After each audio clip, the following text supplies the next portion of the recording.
But low pressure stays with us. Storm Gerrit was named because of the very treacherous conditions we've seen across northern Scotland during the last 12 to 18 hours.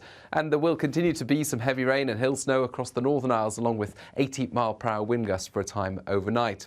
Elsewhere across the country, it stays windy. The rain turns to showers, and the bulk of these showers will be in the west, with some clear spells further east. But with a blustery feel overnight, it's not going to be a particularly chilly start to Thursday. Having said that, it stays cold across Scotland, with further hill snow expected into the day on Thursday. Outbreaks of rain at lower levels, and certainly plenty of showers or longer spells of rain elsewhere across the country. The spells of rain will be interspersed by brighter intervals, and it's not going to be quite as windy as it has been during the last 24 hours, with wind gusts of 40 to 50 miles an hour. 12 Celsius in the south, 5 to 8 further north, so staying chilly across Scotland. And Friday starts off bright in many places, particularly towards central and southeastern parts of the country, but there'll be further cloud and outbreaks of rain elsewhere. Again, hill snow or even snow to lower levels across northern Scotland, and into the weekend. Some heavy hill snow in the north, whilst elsewhere we'll see wet and windy weather. Looks like things are heating up. Boxed boilers, sponsors of weather on GB News.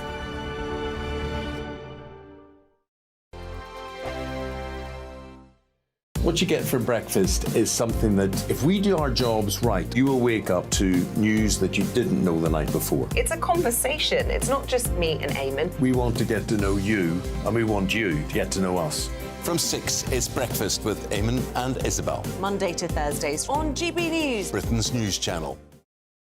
Have a great Saturday night with me, Leo Curse, on the Saturday Night Showdown.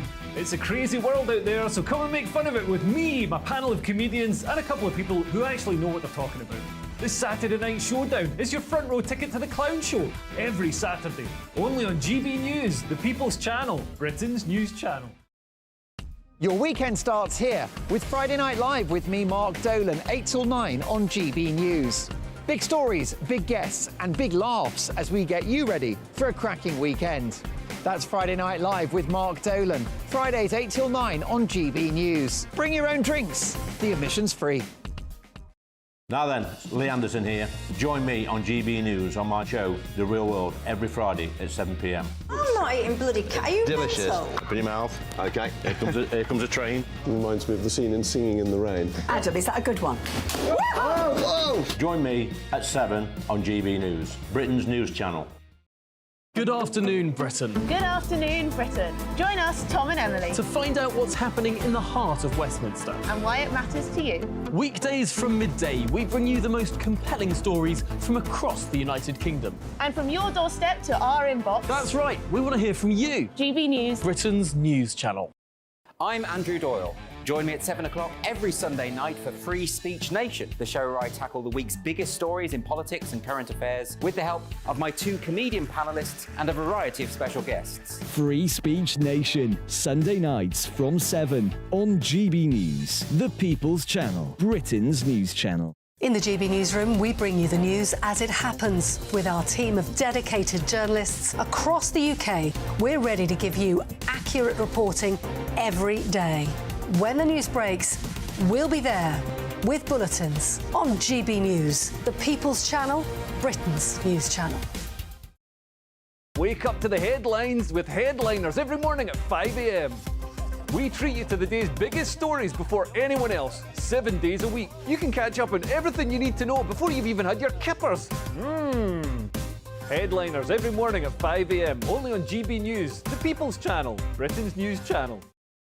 GB News, unlike other broadcasters, isn't obsessed with the London-Westminster bubble. We think there's a nation beyond the M25, and that's why we talk about the issues that matter across the land. Join me on State of the Nation, 8 to 9 o'clock, Monday to Thursday, on GB News. Daisy's listening, and you should too.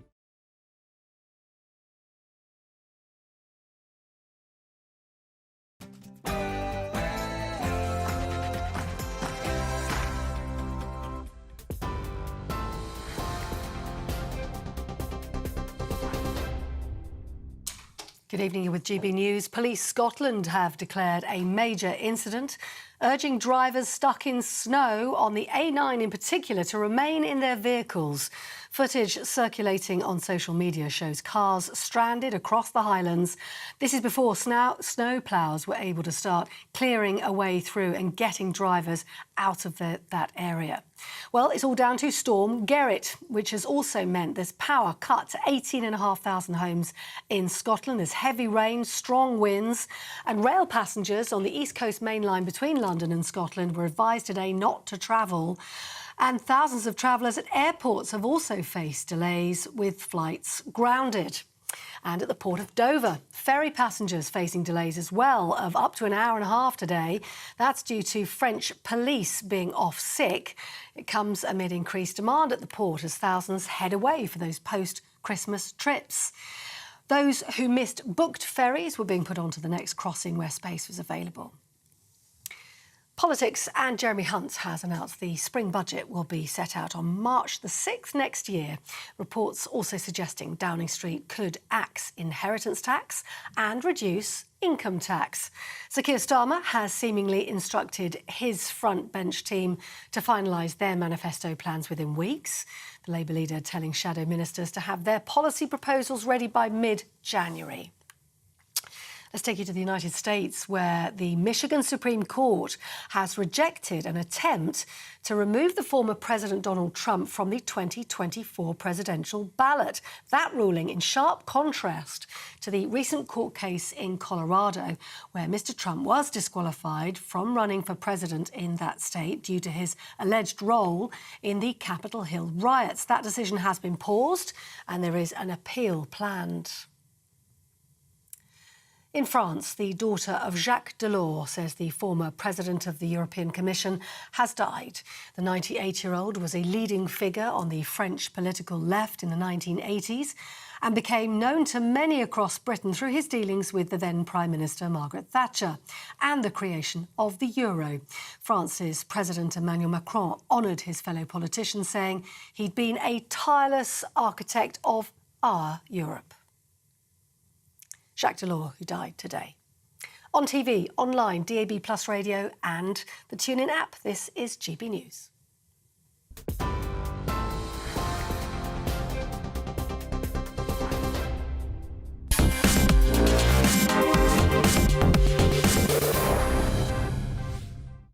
One of the highlights of the Farage show is Talking Pints. I mean, who else would drink a pint of beer live on British television? Me, of course.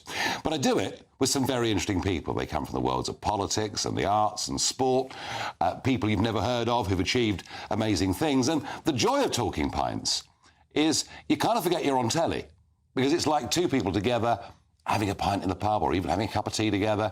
And my style of interviewing, well, it's not really interviewing, it's genuinely having a conversation, trying to find out what motivates people, what are they all about, what are the things we don't know about them. And it's amazing how frank people have been on Talking Pints. So here are some of the highlights over the course of the last year.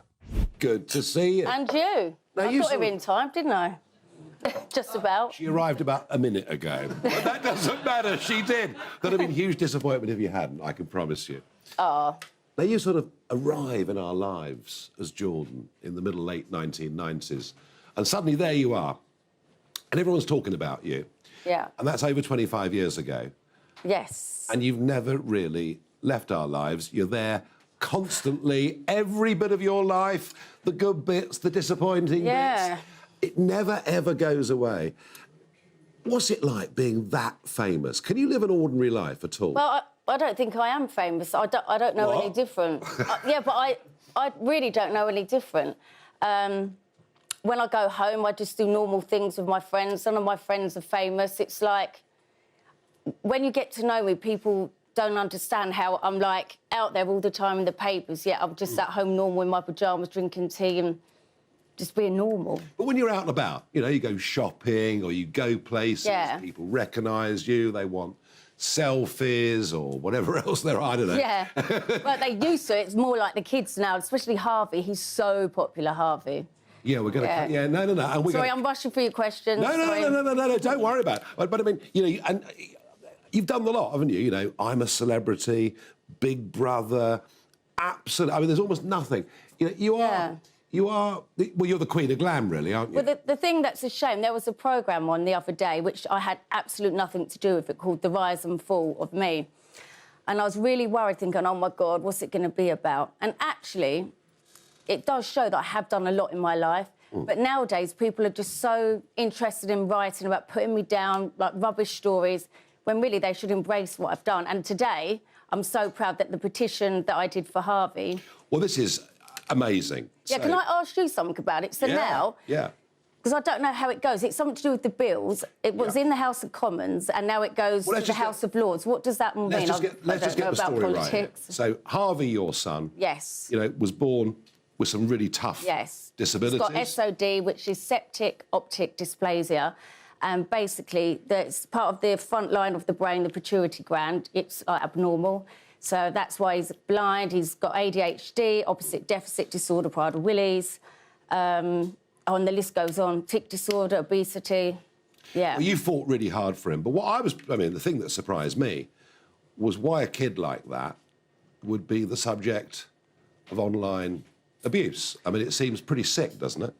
Well, there's lots of people out there who are racist. There's lots of people out there who think because you're larger than life, that gives them an excuse to bully you. He can't answer back. And the sad thing is, if they actually met Harvey, it would probably break their heart because he's so innocent. Like, if someone went to push him or, like, hit him, it'd probably be like that and cry. I hate it. So he can't speak for himself, but I can, which is why I did this. Yeah, I mean, you've been pushing for this online harms bill, which would limit... stop and get people prosecuted who were... The trouble is, so a piece of legislation goes through the House of Commons, it has to go through the House of Lords, it takes time. The difficulty with it is where you draw the line between comment... But this is the thing. Yeah. First of all, whether you love me or hate me, I think this is one of the best things I've ever done in my career. Yeah. It's got about, 695,000... signatures. Yeah. So it just goes to show there's lots of support out there. And I'm not doing it for myself, I'm doing it to help other people. So I am actually proud of myself for that. Good. Well, thank you.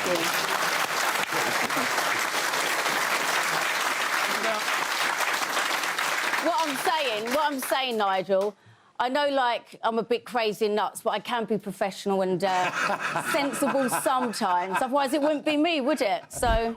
We went to Bolton to do a Farage at large there, and of course the really big local hero of modern times is Amir Khan, double world boxing champion. And Amir talked about what it's like from being a normal teenager, going into training, wanting to be a champion boxer, the ups and downs of a boxing life, and suddenly how it is to live with superstardom.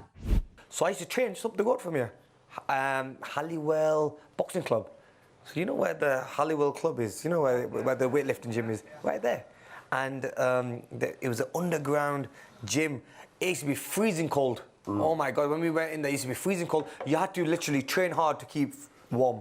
You know what I mean? Otherwise, it'd be... A bit like today in Bolton, steam's coming off... Yeah, in Bolton, yeah. Steam's coming off the mirrors and you see the steam rising above the ring. But look... But you stuck with it. A lot of kids, I stuck with it because... A lot of kids must drop out of this. Oh, yeah. So all my friends who joined in boxing with me at the same time, 95% of them left, never boxed again, never wanted to go back to the gym because they were being pushed, they had to listen to the trainer. If you didn't listen to the trainer, you get kicked out. So the training is very strict, but at the same time, you have to listen to the trainer because he's a big boss. But you were also incredibly young. I mean, no one knew who you were. And there you go. Off to the Athens Olympics in 2004. You're 17 years old. A lot of people say he's way too young to be doing this. But you go through, you win a silver medal, and suddenly we see your dad wearing a Union Jack waistcoat and your uncle wrapped in a flag, and there you are, age 17, winning a silver medal. And you come back to Bolton, and there's open-top double-deckers, oh my God, and you're suddenly, overnight, you're a celebrity.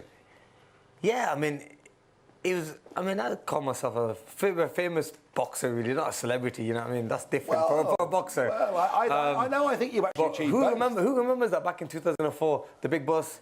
And it was crazy, honestly. Do you remember that as well? You know, I couldn't believe when I come back, I was walking down the same streets what I normally walk down on.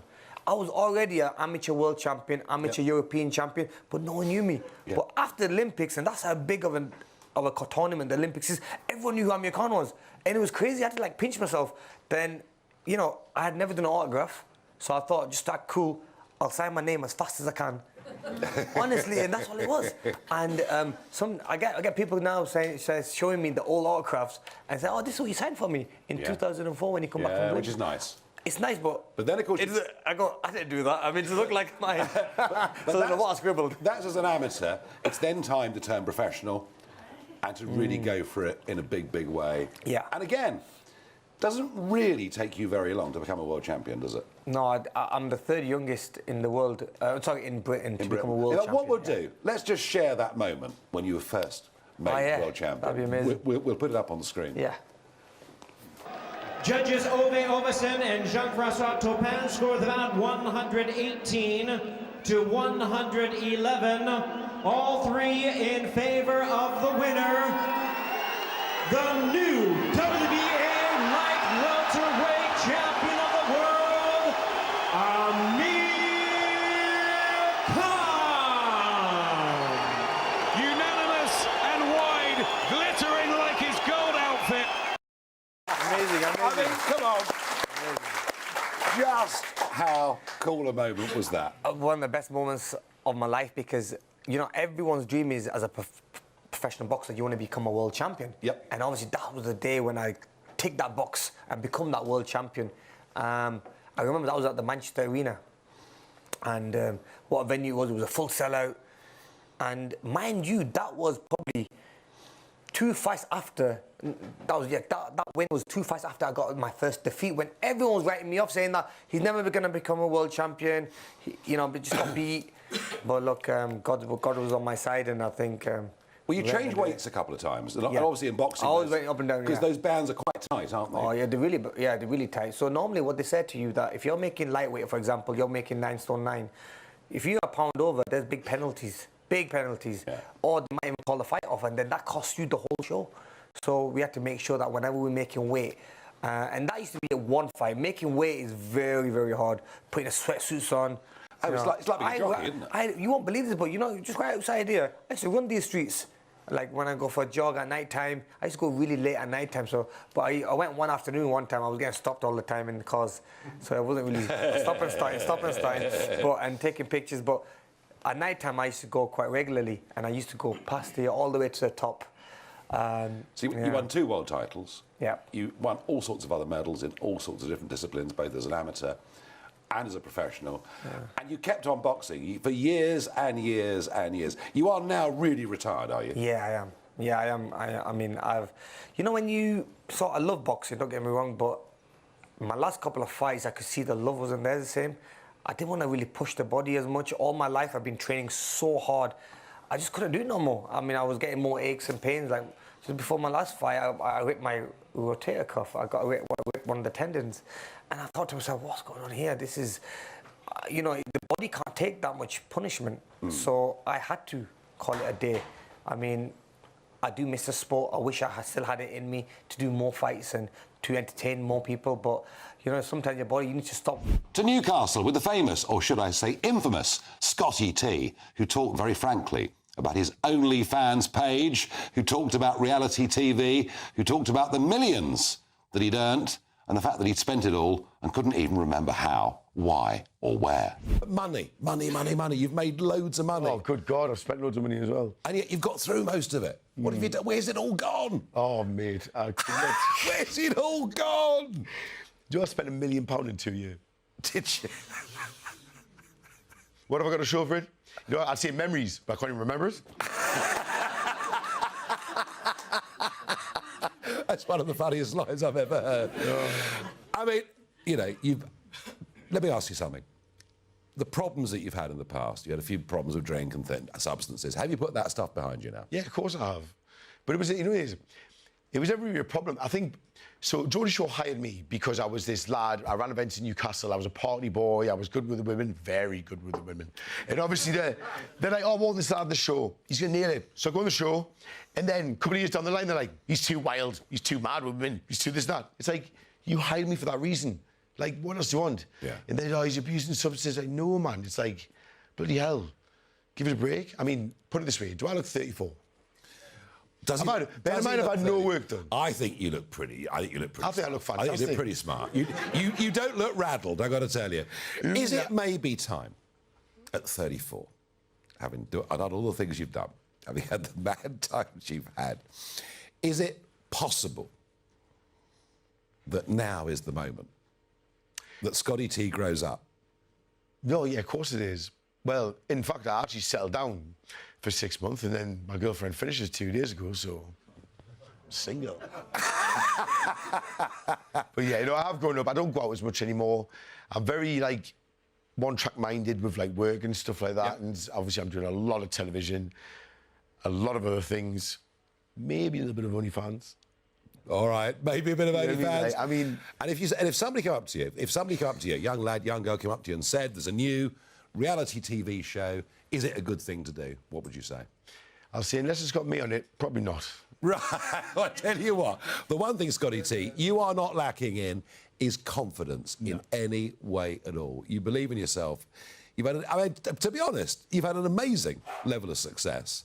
You've had your ups and downs. Oh, it's only going to go back up as well. You don't look... Don't worry. And confidence and self-belief. What about positivity, mate? You know what I mean? If you think bad things are going to happen, they're going to happen. You know what I mean? I get it from all angles, but I don't care what anyone else says. I just do me. You know what I mean? I mean, as long as I'm happy, and I make my mum happy, and my family happy, and my friends, I'll just keep doing it. Time is ticking on your chance to become the very first winner of the Great British Giveaway and grab cash, tech and a ton of treats. There's a stunning £10,000 in tax-free cash. What would you spend that on? We'll also give you a tech update with the very latest iPhone 15 Pro Max.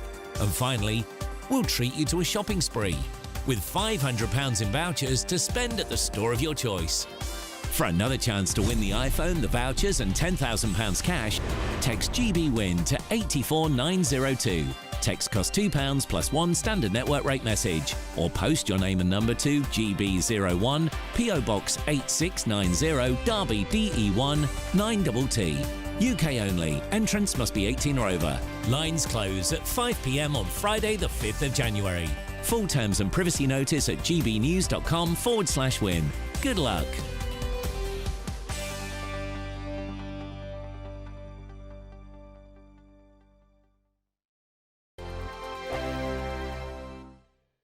Good afternoon, Britain. Good afternoon, Britain. Join us, Tom and Emily, To find out what's happening in the heart of Westminster. and why it matters to you.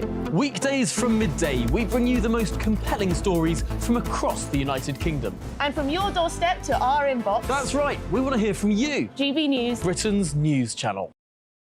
Wake up to the headlines with Headliners every morning at 5 a.m. We treat you to the day's biggest stories before anyone else, 7 days a week. You can catch up on everything you need to know before you've even had your kippers. Headliners every morning at 5 a.m. only on GB News, the People's Channel, Britain's news channel. GB News, unlike other broadcasters, isn't obsessed with the London-Westminster bubble. We think there's a nation beyond the M25, and that's why we talk about the issues that matter across the land. Join me on State of the Nation, 8 to 9 o'clock, Monday to Thursday, on GB News. Daisy's listening, and you should too. In the GB Newsroom, we bring you the news as it happens. With our team of dedicated journalists across the UK, we're ready to give you accurate reporting every day. When the news breaks, we'll be there with bulletins on GB News, the People's Channel, Britain's news channel. Big news, big debates, big opinion. Patrick Christie's Tonight is the week's biggest show. Every weekday, 9 to 11 p.m, we've got the inside track on the day's top stories. There'll be sharp takes you won't get anywhere else. We will set the news agenda, not just follow it, and I want to bring you along for the ride. Whatever it is, we'll have our finger on the pulse. It's news, but it's this close to entertainment. Patrick Christie's Tonight, 9 to 11 p.m, only on GB News, the People's Channel, Britain's news channel.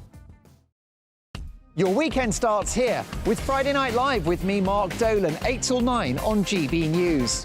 Big stories, big guests, and big laughs as we get you ready for a cracking weekend. That's Friday Night Live with Mark Dolan. Fridays 8 till 9 on GB News. Bring your own drinks. The admission's free. Tired of the usual focus-tested, pre-prepared Westminster runaround? Well, so am I. So you want higher taxes? Is your department to blame for this? Are you rethinking this policy? Every Sunday at 9:30, I'll be sitting down with those in power to get the truth about the issues affecting you. Let's be honest, we've known about the cost pressures of this project for years, not months. That's the Camilla Tominey Show, a politics show with personality. On GB News, the People's Channel, Britain's news channel. I'm Andrew Doyle. Join me at 7 o'clock every Sunday night for Free Speech Nation, the show where I tackle the week's biggest stories in politics and current affairs with the help of my 2 comedian panellists and a variety of special guests. Free Speech Nation, Sunday nights from 7 on GB News, the People's Channel, Britain's news channel. Hello, thank you for being a big part of GB News. We'd like to wish you and your loved ones a Christmas season full of comfort and joy. As well as a peaceful and prosperous new year. From our family to yours. We are proud to be your channel. Merry Christmas. Happy Christmas. Merry Christmas. Happy Christmas. Merry Christmas. Merry Christmas. Merry Christmas. Here on GB News. The People's Channel. Merry Christmas.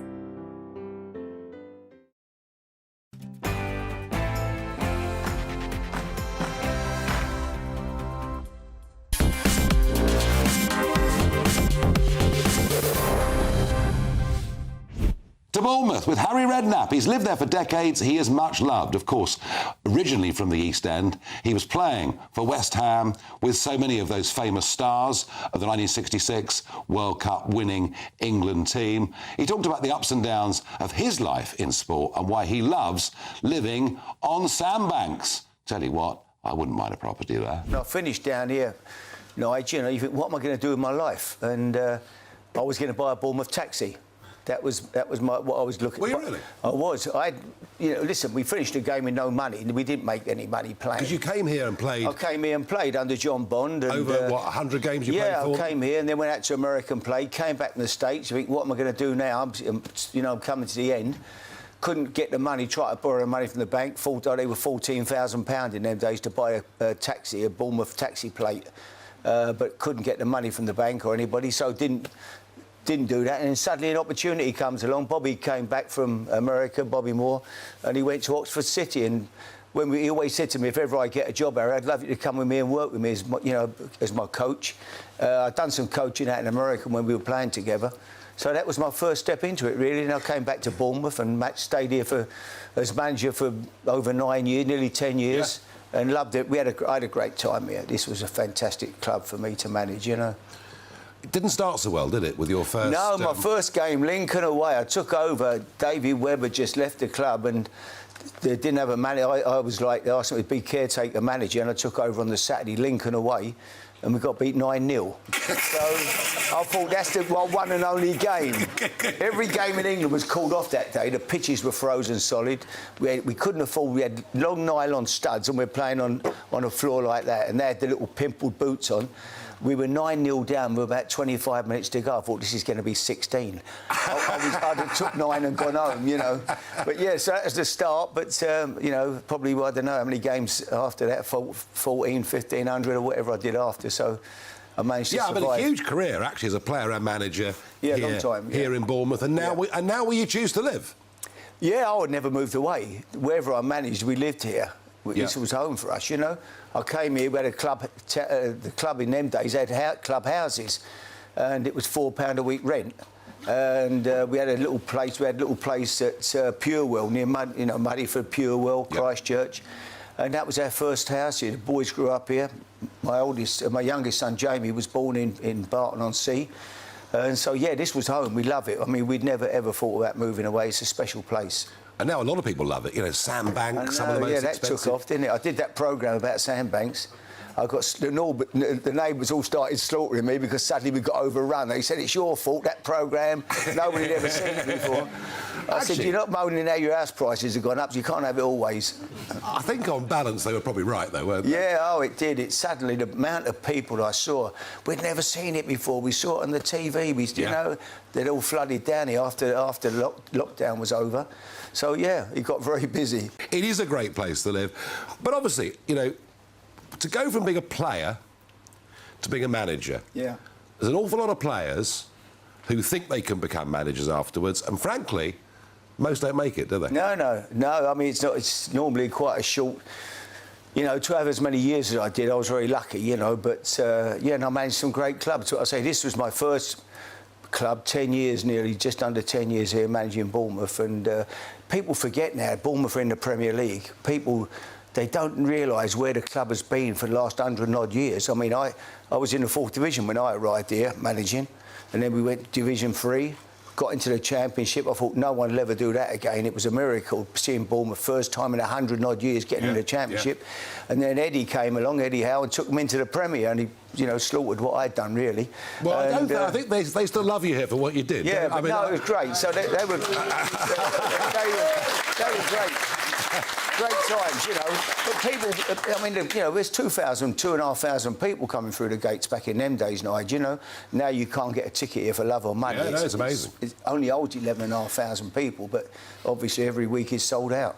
You've had an amazing football career. Now, I noticed that Spurs, where you started off playing football, now they're looking for a manager at the moment. And it is interesting, isn't it? We got Neil Warner, we got Roy Hodgson looking after my team Palace. Yeah. You're about exactly the same. Yeah, you're the same age as these people. So, could we see Harry Redknapp going back to Spurs as manager? I doubt it. I don't think Daniel would. You know, they're talking about Pochettino, but it looks like he's not going to get it. Exactly. I think once they let you go, they realise that I think they're, you know, they wouldn't be seen to asking you to go back. I think they'd be. Let me ask you a different question. Would you like the job back? Of course, I would take it. I'd go anywhere. I love it. Redknapp wants to go back to Spurs. There we are. Anywhere, I'd go anywhere. Listen, it ain't the money. It's the buzz. I love it. It's just. You know, that winning on a Saturday is a fantastic. And what's the skill you need? You got those young, fit, motivated young guys. What's the great skill a manager needs? Well, the first thing is sign good players. If you've got good players, it's an easy job. When you've got good pros in that dressing room, good players, good professionals who want to do well, want to play, you know, want to play for the club, it's not that difficult. Getting the best out of them, massaging their egos, keeping them happy. It's, you know, telling them how good they are rather than how useless they are. Keep encouraging them. Get the best out, you know yourself, get the best out of people. And discipline? Of course you'd have to have discipline. Yeah, you can't, otherwise they'll walk all over you. So it's that, you know, it's that balancing act. Are you a soft manager, a hard manager? No, it depends, really. If people take liberties with me, then I can be the same as anybody, you know. I treat them fantastically well and look after them, and, you know, if they want, whatever they want, if I can help them, I do. But if they take liberties with me, then I won't give them too many chances. Well, that's the message to you players at Spurs, because Redknapp could be coming back. Harry, outside of football, like all of us, you've had some fantastic successes in life. Actually, I'll stay on football. How the hell did you get Portsmouth to win the FA Cup? Well, that was a great time. How did you manage that? Well, I went there. They were struggling when I went there at the bottom of the Championship, and I just, you know, brought some good players in. I signed a fella called Paul Merson, who was an amazing player at that level in the Championship. He got us promoted. And then we had a great cup run. Went to Old Trafford, had to beat Man United on the way, which is never easy. Beat them in the quarterfinals. So yeah, it was a great experience going to Wembley. Having watched the cup final as a kid and seeing the man in the white shirt, in the white suit, singing "Abide with Me," it was just always special, wasn't it? The FA Cup final was the big. Yeah. But now I think it's been devalued an awful lot. Now. I think it's a shame, isn't it? It's a shame. We played the games all odd times. The cup finals played at a strange time. It just lost. People play reserve teams in it now quite often because they're more bothered about trying to get in the top four. It's money and the Premiership, I guess. Yeah. As I say, outside of football, you've had some tough times. The whole tax evasion case in 2012. Yeah. That must have been real stress. Oh, a nightmare. I dragged on for 5 years. You know, when you look back at it, it was over. I think it was over £10,000 of income tax. I think I lost more than that in Newbury the Saturday before, but no, not joking aside. No, it was It was farcical, really, and it got what it deserved. But you finished up there, in a court of law. Absolutely, and absolutely. Had it gone wrong? Yeah.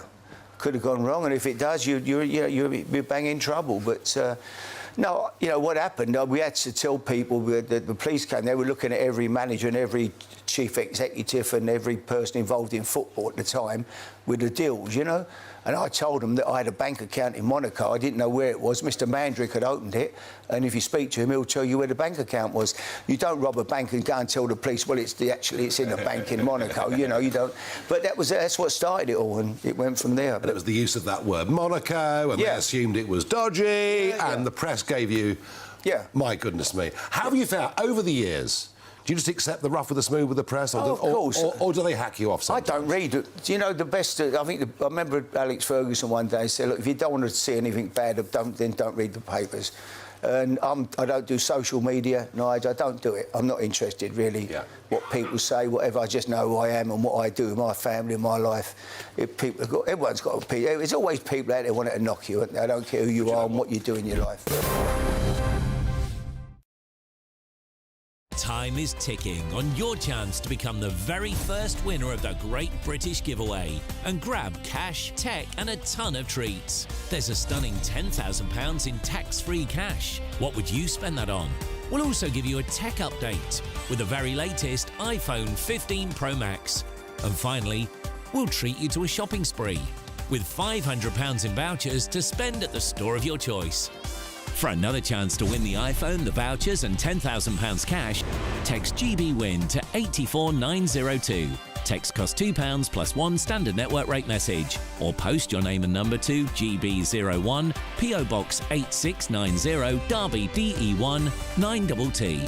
UK only. Entrance must be 18 or over. Lines close at 5 p.m. on Friday the 5th of January. Full terms and privacy notice at gbnews.com/win. Good luck.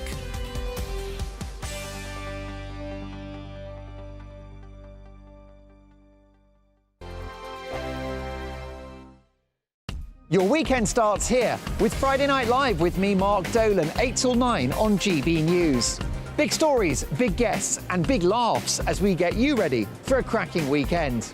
That's Friday Night Live with Mark Dolan. Fridays 8 till 9 on GB News. Bring your own drinks. The admission's free. Wake up to the headlines with Headliners every morning at 5 a.m. We treat you to the day's biggest stories before anyone else, 7 days a week. You can catch up on everything you need to know before you've even had your kippers. Headliners every morning at 5 a.m, only on GB News, the People's Channel, Britain's news channel. In the GB Newsroom, we bring you the news as it happens. With our team of dedicated journalists across the UK, we're ready to give you accurate reporting every day. When the news breaks, we'll be there with bulletins on GB News, the People's Channel, Britain's news channel.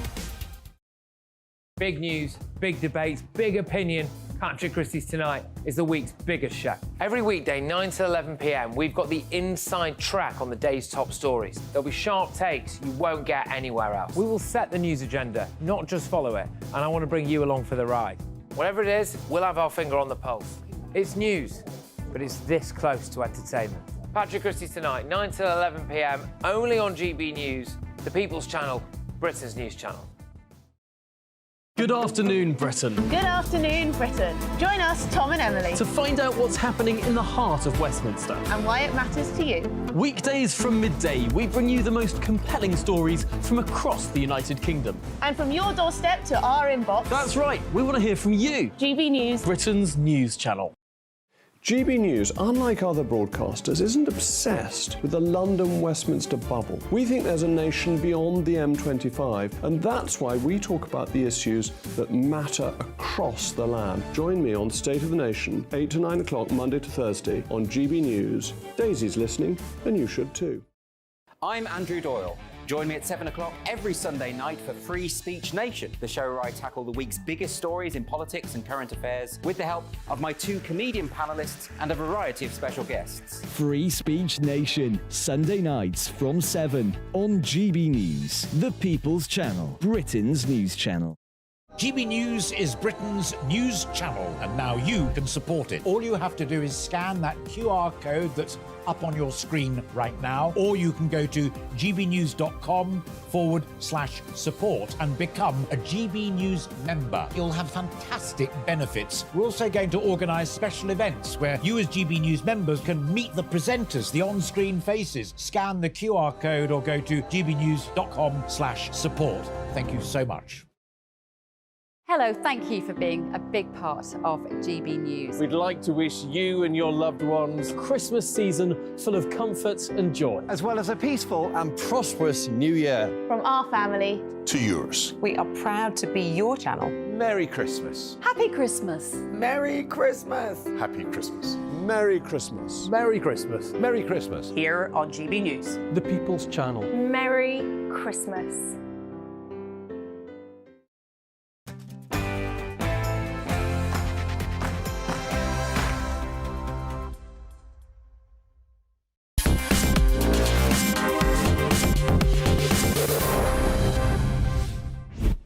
One of my favourite talking pints was in Newport, South Wales, with the great Simon Weston. Now, Simon, of course, was an aspiring rugby player, wanted to be a professional, but there he was in the Welsh Guards on Mr Galahad, seriously wounded, over 100 operations and skin grafts. And just have a look at this talking pints. This is a man that I hugely admire. Rugby, this was your big thing as a lad, yeah? Yeah, absolutely. I suspect 90% of the fellas in here, it was the biggest sport they played in school. My career was over by the time I was 20, so just short of my 21st birthday when I got injured. Never got to realise how good I could have been, you know, whether I'd have gone too much further than I was playing. Played for the Army under-21s and London District and the Guards and Welsh Guards, but what could have come from that, Lord only knows. And that Welsh team, that 1970s Welsh team, yeah. I mean, it was quite something, wasn't it? It is, and oddly enough, I've met an awful lot of them since and befriended several of them. They were magical, you know, but it's very difficult to emulate what they did, and the different rules and regulations and the fitness standards and the professionalism and the way they've brought in the defensive work that belongs in rugby league. You know, there's so many disciplines that have been brought into the game, and they've changed it dramatically from what it used to be when I played. But, you know, we'll be right up against it come the World Cup with... oh, absolutely. You know, with some of these... Absolutely, but big part of your culture. Now, you know, we've talked before on this programme about the Falklands and everything that happened, but I do know there's been quite a big inquiry into what happened with the Sir Galahad, and it's had almost no media attention at all. What does that inquiry tell us, Simon? That mistakes were made, decisions that were made were probably biased in certain circumstances. But the biggest thing that we've been able to garner from it all is that they don't want to release the information. They've released all the other information. There are no national security concerns in any of it. So why they've kept it redacted and sealed, we don't know, apart from the statement they gave, which is they don't want to cause ill ease and concern and cause people discomfort. So basically what they don't want is the truth to come out. Yeah. Because in all the books that these different people have written, they've all had conflicting stories. And what we've been able to get from people still alive, that their stories just don't marry up. And the guy who was in charge of 5 Brigade had to leave Britain because of the abuse he was taking for his own mental health. He had to leave. And so many people have suffered, and professionally and personally they've been... How angry are you, Simon? I'm angry to a degree, but I'm more disappointed. These were people who were supposed to be our leaders. They were supposed to make decisions about us and keep us as safe as possible in war, which is so random. We accepted the role our job told us. You know, we went to war, we knew the outcome, that we could get killed. But at the end of the day, you wanted people who were making decisions for the best for everybody, not just a select few that were your preferred units. Simon, I was keen to get you on to talk about this because, you know, I know this work's been done. I know there is great dissatisfaction amongst many Welsh Guardsmen that I've met and spoken to. And first time we've discussed this issue. But it was good to get you on tonight to talk about this because I think you deserve the truth. That's all we want, is the truth. I think you above all deserve the truth after what you've been through. And, yeah, let's push government to get the truth. We were in Bury in Greater Manchester and joined by Big Ron, Big Ron Atkinson, one of the most dominant football managers of recent decades, a man that players were genuinely frightened of. And Ron tells us some of the secrets of being a top football manager. I left school at 15. Yep. I've never worked since. You know, because, you know, I had a way of life that I've enjoyed doing. It hasn't been a chore to have to get up and think, oh, I haven't got to go and do that again today, have I? No, and you made that transition into being a manager and a successful manager.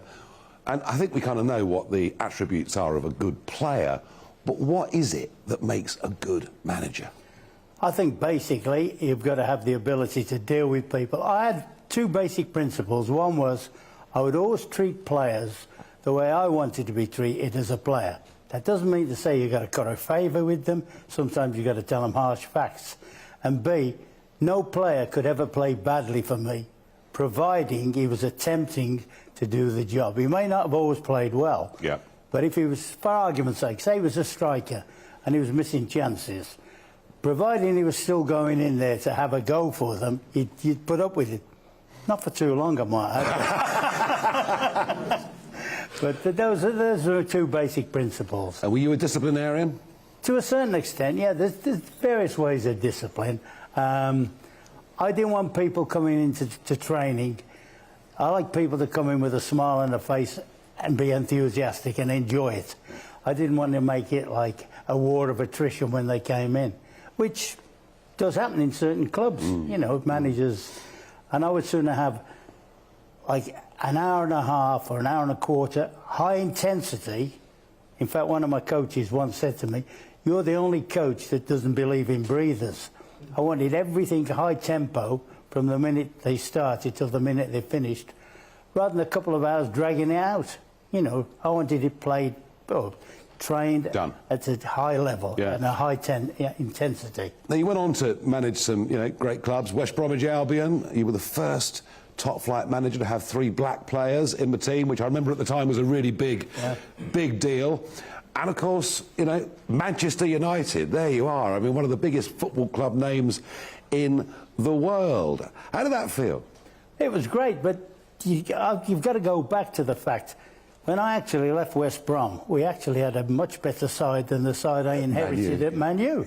I mean, people, because of the success, I mean, I always say, like, Fergie was there 26 years, I was there 5 years, and, you know, between us, we won something like 50 trophies.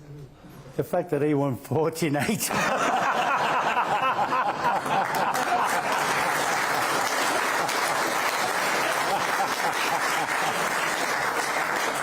But you do yourself down, because you did have FA Cup glory with Manchester United. You did finish high up in the league. I mean, you didn't have a bad run there, did you? Well, when I went there, I mean, I think from the year where they won the European Cup in '68, and I think they'd only qualified for Europe about 3 times in that period.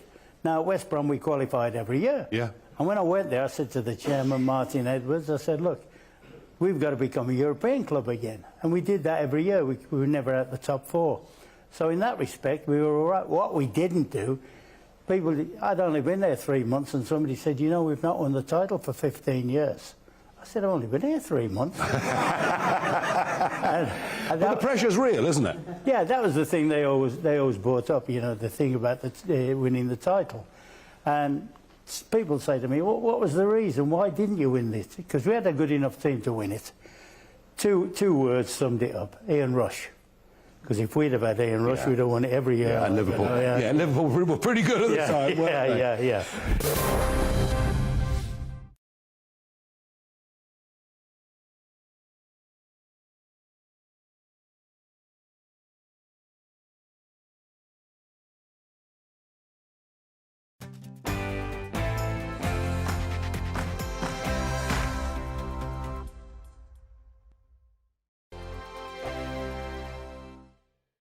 Join us every night on GB News at 11 p.m. for Headliners, which is 3 top comedians going through the next day's news stories, which is exactly what you need, because when the establishment has gone crazy, you need some craziness to make sense of it. Headliners. You don't have to bother reading the newspaper. We've got it covered for you. Every night at 11 p.m. and repeated every morning at 5 a.m. We won't send you to sleep like some of the other paper review shows out there. So join us 11 p.m. every night on GB News. The People's Channel, Britain's news channel.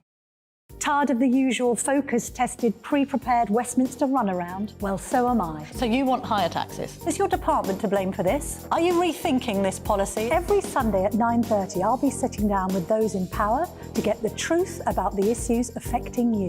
Let's be honest, we've known about the cost pressures of this project for years, not months. That's the Camilla Tominey Show, a politics show with personality. On GB News, the People's Channel, Britain's news channel. I think the most exciting bit for me is talking to people. People who I think are ignored often by the major news channels.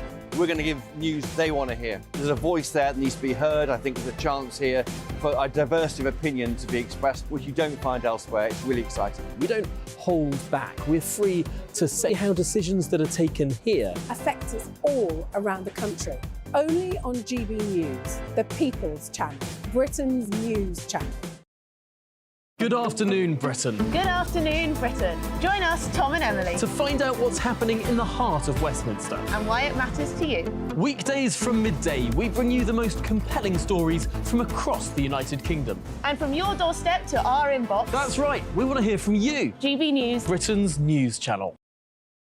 Every Sunday from 11, join Michael Portillo. There'll be topical discussion, looking at the week before and the week to come. So kick back and relax at 11 a.m. on Sundays on GB News with me, Michael Portillo. GB News, the People's Channel, Britain's news channel. Your weekend starts here with Friday Night Live with me, Mark Dolan, 8 till 9 on GB News. Big stories, big guests, and big laughs as we get you ready for a cracking weekend. That's Friday Night Live with Mark Dolan. Fridays 8 till 9 on GB News. Bring your own drinks. The admission's free. Big news, big debates, big opinion. Patrick Christie's Tonight is the week's biggest show. Every weekday, 9 to 11 p.m, we've got the inside track on the day's top stories. There'll be sharp takes you won't get anywhere else. We will set the news agenda, not just follow it, and I want to bring you along for the ride. Whatever it is, we'll have our finger on the pulse. It's news, but it's this close to entertainment. Patrick Christie's Tonight, 9 to 11 p.m, only on GB News, the People's Channel, Britain's news channel.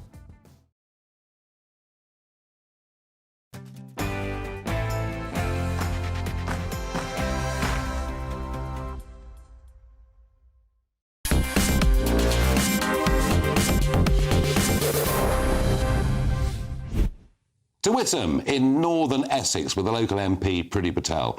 And what a story about how her parents came after Idi Amin threatened to literally kill the Asians living in Uganda, how they set up their own businesses, made a success of their lives, and Priti, of course, rising to some of the most senior cabinet posts in the land, her ups and downs in politics, but also her love for her constituency. Welcome back, I should say. There was a migrant hotel here, wasn't there? There was. In the Home Secretary's constituency. 3 years ago. And I turned up and I probably helped you in a way. And everything changed after that. Well, there we are. There we are. Priti, I first heard of you in late 1996, early 97. I was told about this young woman who was working with Jimmy Goldsmith in the referendum party's office. I mean, so there's always been a bit of political rebellion in you, hasn't there? Well, that's one way of putting it, but that also tells me I've been sort of doing the anti-EU campaign probably as long as you have as well, right? Not that long, no. Nearly. That is true, Yeah. that is true. I mean, I've got a personal story in terms of my own background, politically, how I got involved in politics, party politics, but also my views on Europe and obviously why I then went on to campaign for Brexit. And I remember the ERM crisis. You were probably working in the city at the time. I was, yeah. And I just remember the devastating impact that had on people, jobs, livelihoods, people lost their homes. Interest rates going through the the rates roof. went double-digit interest rates, right? 15% interest rates. Yeah. And people know my mum and dad were shopkeepers, and I saw the devastating impact that had on all of us, basically, our family, lives. You know, we couldn't even manage our repayments, basically, for the shop that my mum and dad had, and we were lucky to keep the roof over our heads. Because mum and dad came from Uganda. That's right. And that proved to be, I think, probably the most successful single migration to Britain there's ever been. The number of those people that came, Ugandan Asians that have prospered and done well. But of course your dad, Sushil, even more Eurosceptic than Pretty. Pretty's dad was a member of UKIP. I mean, He really did. So, and that's when he thought politics was really easy, and then he saw what it was really like from my perspective. No, I mean, I know you worked in corporate affairs. You did a whole host of things after university. But was it always going to be politics for Priti Patel? No, definitely not. So I've been a member of the Tory party for a long, long time. And, of course, you know, I never tire of saying my political hero is Margaret Thatcher. You know, she liberated our country in the sense of the 1980s. Threw off the shackles of 1970s Britain and what Labour did to our country and all of that. You know, and she was very much the person, and we were the party back then, of entrepreneurs, SMEs, you know, the party, property owning democracy, all the things low taxes, controlling all the things borders. you name it, absolutely. Wow. Exactly. So that was the Conservative Party. But that's why I got involved with the party. So what's happened to it?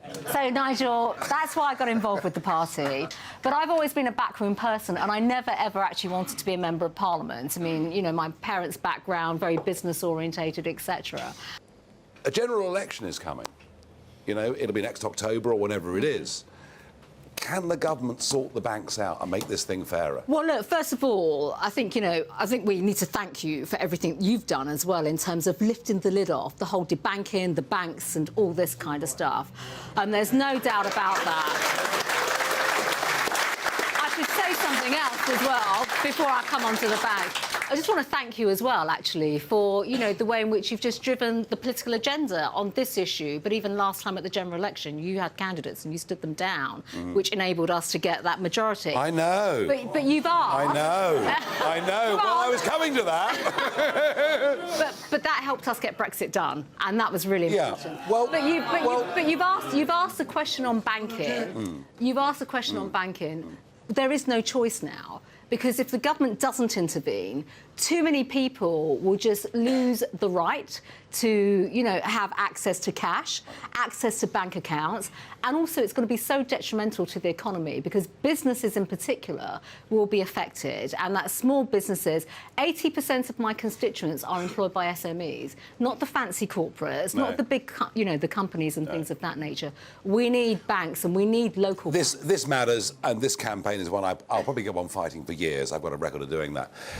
In Cornwall, we were in St Austell, and we were there with somebody who was a Cornish farmer, like his father before him. But Phil Vickery also has played a bit of rugby. Yes, he was part of that 2003 winning World Cup team for England, an absolutely larger-than-life character, and you can tell he comes from west of the Tamar. I grew up on a family farm just up in Bude, just north of Bude, which my brother now still farms with his family, and I just came across rugby when I went to a comprehensive school. Didn't do the mini juniors thing. That was kind of unheard of. But I guess when he grew up in a farm, I guess the family have got you working from a very young age, haven't they? Actually, well, I probably shouldn't say this, but I will. My father actually made it very difficult for me to play rugby because he couldn't understand why you wouldn't be working on a Saturday. Yeah. And, you know, and that was, you know, you were doing this and you need to work on a Saturday. And, of course, I fell in love with rugby and through my teens, and then I wanted to play, and at Bude, and I went down to Redruth, and, you know, I was on my journey. Then I got into the school system and Mum taking me everywhere. And Dad not liking it? No, well, no. I had to get a relief milkman to milk the cows on a Saturday for me to go and play rugby. And that, in a way, that says something about small family farms, doesn't it? I think those that are not engaged or understand the farming community, it is a blimmin' tough life. The one thing that farmers are is resilient. And yes, there's huge issues around farming with well-being and the mental health, with the pressures. Talk on listening to food prices and energy prices. Yeah, it hits everyone. There's no winners here. Well, apart from big corporates, but there's no winners in this. But as a child, as soon as you could do something, you did something. And if your job was to stand down back lane and a hole in the hedge when you're drenching sheep day, and that is what you did. You stood there. But even silly things, you look back now and people, they say you can't compare being a pro sportsman with farming. I said, well, you can, because every day you've got to get up and go. There's no, I don't feel like it tomorrow. Or it's dark, it's wet, it's freezing, the electric's gone out. It's boom, every day, relentless, repeat over and over and over. And what was it? What was the quality, do you think, that made you good at rugby? Probably being told that I can't do something, because I'm a cantankerous, awkward, stubborn bugger. Yes, you do have that reputation. But I just fell in love. For me, the rugby was a sideshow. I fell in love with rugby. For once, I was the big kid at school. Without getting too deep about it, I was a big kid at school. Got picked last for most things. Five-a-side football, I was always a goalie, because just by default I filled half of it, so but I took it anyway. And it was a simple thing, actually. It was a teacher, the PE teacher at Bude School when I went there. It was Mr. Opie, actually taught my father, and I said, sorry, sir, I don't know how to play rugby. And he's put his arm around me and he said, don't worry, I'll show you. And I got involved. It was really positive. It didn't break me down. I'm a little bit spirited. He nurtured me and just gave me confidence. And suddenly, it's like, wow, camaraderie, the boys together, singing, song. We are from Bude, this is us.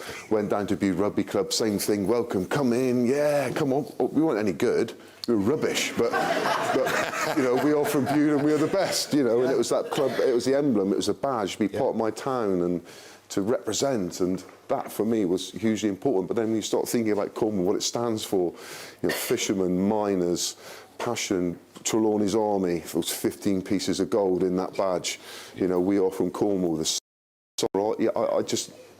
I fell in love with that, and yes, my career and what it did, and going up to Gloucester, very similar, very, working class city, Gloucester, passionate, love you and hate you at the same time, which I kind of loved about it. And then I went on into England with... Well, you played many over 70 caps for England, and you were there at a period when England rugby was right at the top. Well, a golden era. I was very, very privileged to have been part of that, and around some incredible people, but led by some incredible people too. And 2003, obviously a very special moment. Yeah. And ironically, I talk about 2003. It's how crazy my little life is. So Mum was the person who took me everywhere in a little Fiesta 1.1 Popular Plus, up and down. How did you get in it? I know, everywhere. And sadly, my mum didn't come out to Australia for the final, but my dad actually rang me. And bear in mind, Dad had only watched me 5 or 6 times my whole rugby career. And which is not because he didn't want to, he's just happy at home, TV, busy, working. And Dad came out to the final. And he flew out. But at the time, you couldn't get tickets or the flights to the planes were all booked up, and he came out. Well, there'll be lots more Talking Pints to come in 2024. I hope you've enjoyed these highlights, and a very happy Christmas to all of you.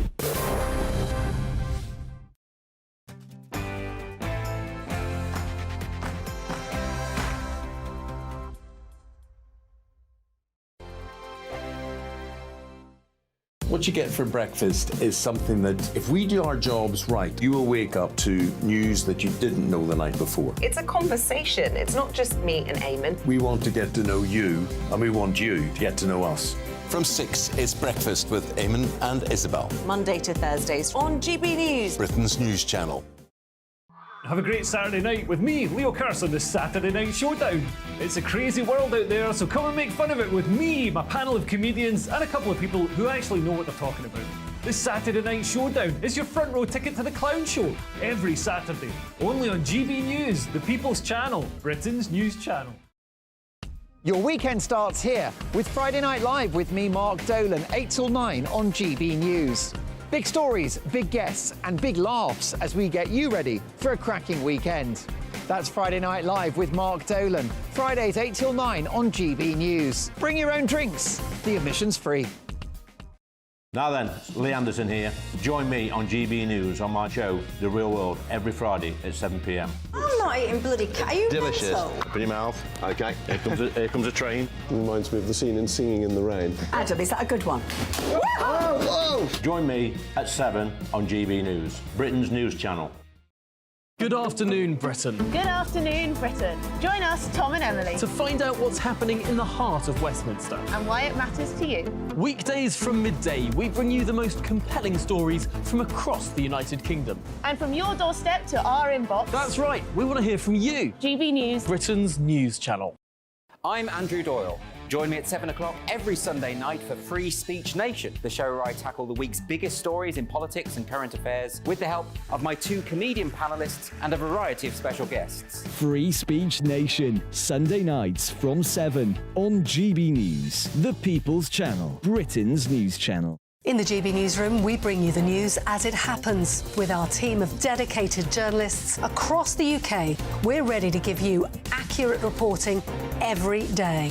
When the news breaks, we'll be there with bulletins on GB News, the People's Channel, Britain's news channel. Wake up to the headlines with Headliners every morning at 5 a.m. We treat you to the day's biggest stories before anyone else, 7 days a week. You can catch up on everything you need to know before you've even had your kippers. Headliners every morning at